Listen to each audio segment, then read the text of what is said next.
এত নাচানাচি করে দিতেছিলাম তো আজকের দিনে কি নাচানাচি না করলে কি ওই বছরের শেষটা তো একটু আনন্দ করে কাটানো লাগবো। তো আমরা বছরের শেষ দিন কিতা কিতা করছি আজকে তোমরা লোক পুরোটা ভিডিও শেয়ার করুন।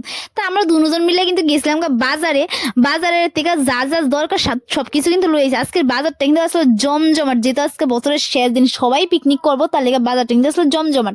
তো কিন্তু সবকিছু লই আইছি।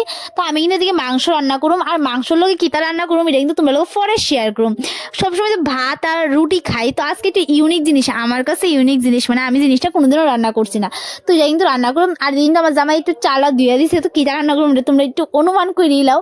তো দিন তো আমি মাংস লেগে সবকিছু রেডি করে এলাইছি, মাংসের মশলাটা কিন্তু ভালো করে কষে এলাইছি। আমি যতদূর জানি মাংসের মশলা বলে ভালো করে মানে কষাইলে মানে মাংসটা টেস্টি হয়। তো আমি কিন্তু ভালো করে কষাই দিকে মাংসটা দিয়ে দিছি, তারপর মাংসটা দিকে ওইতাছে। আর এদিকে কিন্তু আমি কাজু বাদাম আর কিশমিশ আর একটু ঘি দেখাইতেছিলাম, যেটা তোমরা লোক শেয়ার করুন। এটাতে কিতা রান্না করুন কিন্তু তোমরা পরেই বুঝতে পারবে। আশা করি অনুমান তো করে ইলাইছো যে কিতা রান্না করুম।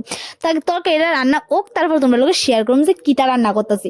তো এদিকে কিন্তু মাংসটার কষে এলাইছে, একটু ঝুড়ো দিয়ে দিচ্ছে, আর আমরা দুজন মিলে একটু কষা মাংস খাইয়ে লাইতাছি। তারপর কিন্তু মাংস রেডি।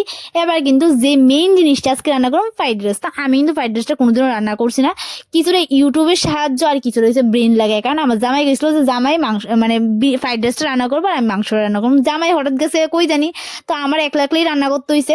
তো আমি যা পারছি তাই করছি। তো কিন্তু ফ্রাইড মানে চালারে একটু 80% সিদ্ধ করে নামাই এলাইছি। আবার কিন্তু আমি বাদামটারে বাইজা লাইছি।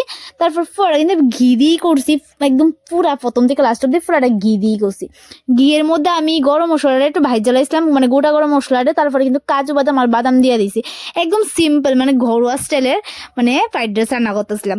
তো কিন্তু আমি ভাতটারে জলের মানে ফালে এসে তারপর কিন্তু দিয়ে দিয়েছি একটু ঝরা ঝরা ভাবে।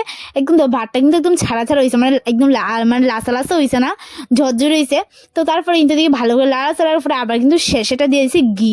ঘি দিয়ে কিন্তু লাড়া দিয়ে নামাই এলাইছি। তো আমার রেডি হয়ে গেছে ফ্রাইড রাইস। আমার জামাই গেছে খুব টেস্টি। আমি খাইয়া কইতেছি যে কেমন হয়েছে, আমার থেকে কিন্তু ভালোই লাগছে। কিন্তু আমার এত একটা বেশি ফ্রাইড রাইস ভালো লাগে না, কারণ প্রথমটা ঘিয়ের গন্ধ কোজার লাগে, আমার থেকে এত একটা বেশি ভালো লাগে না, কিন্তু মোটামুটি ভালোই হয়েছে।